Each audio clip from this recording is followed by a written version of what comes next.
මුල්ම ප්‍රවෘත්තිය පළ වුණේ සෙවණගල මෙට්‍රික් ටොන් 17,200ක් විකුණ ගන්න බැරුව තියෙනවා කියලා. முதலில் செவனகலையில் 17,200 மெட்ரிக் டன் சீனி விற்பனை செய்ய முடியாமல் இருப்பதாக செய்தி வெளியிடப்பட்டது. உண்மையில் அப்படி ஒன்றும் இருக்கவில்லை.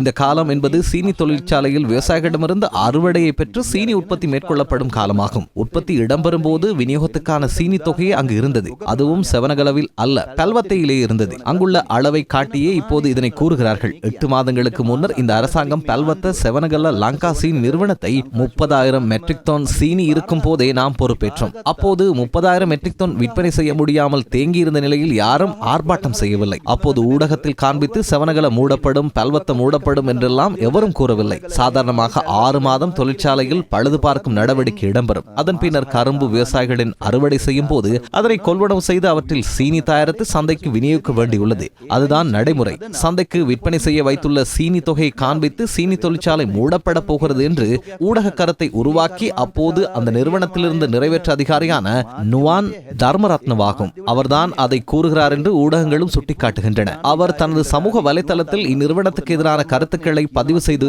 இருந்தார். இந்த 2 விடயங்களினால் நான் அவருக்கு அழைப்பை ஏற்படுத்தி, நீங்கள் இந்த நிறுவனத்துக்கு எதிராக ஊடகங்களுக்கு கருத்து வெளியிட்டால் நீங்கள் இந்த நிறுவனத்தில் தொடர்ந்தும் இருப்பது குறித்து தீர்மானிக்க வேண்டி வரும் என குறிப்பிட்டேன். அமைச்சர் என்ற வகையில் நான் அதனை கட்டாயம் கூற வேண்டும். அவர் ராஜினாமா கடிதத்தை கையளித்தார். அவ்வாறு கடிதம் வழங்கி சில நாட்களில் தான் இந்த ஆர்ப்பாட்ட கதையும் வெளிவந்தது. இவர் ஏற்கனவே விலை தொடர்பான நிறைவேற்று குழுவில் இருந்தபோது விலைகள் தொடர்பான தகவல்களை எம்மிடம் சீனி கொள்வனவு செய்வோருக்கு முன்கூட்டியே கூறப்பட்ட விடயமும் எமக்கு தெரிய வந்தது. இவ்வாறு பல விடயங்கள் இடம்பெற்று வந்தன. அதனால் அவருக்கு எதிராக எமக்கு தீர்மானம் எடுக்க வேண்டி வந்தது. அவருக்கு எதிராக எடுத்த தீர்மானத்தின் பிறகுதான் இந்த கரும்பு செய்கையாளர்கள் என கூறப்படும் சிலரால் ஆர்ப்பாட்டம் மேற்கொள்ளப்பட்டது.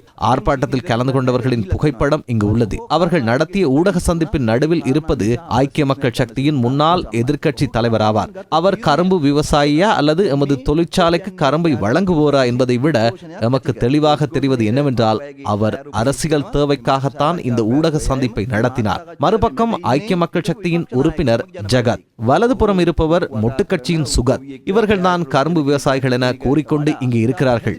இவர்களின் அரசியல் நோக்கத்துக்காகத்தான் இவ்விடயம் இடம்பெற்றது. எவ்வாறெனினும் எந்த விதத்திலும் செவனகல சீனி தொழிற்சாலை மூடப்பட மாட்டாதென அமைச்சர் இங்கு மேலும் தெரிவித்தார்.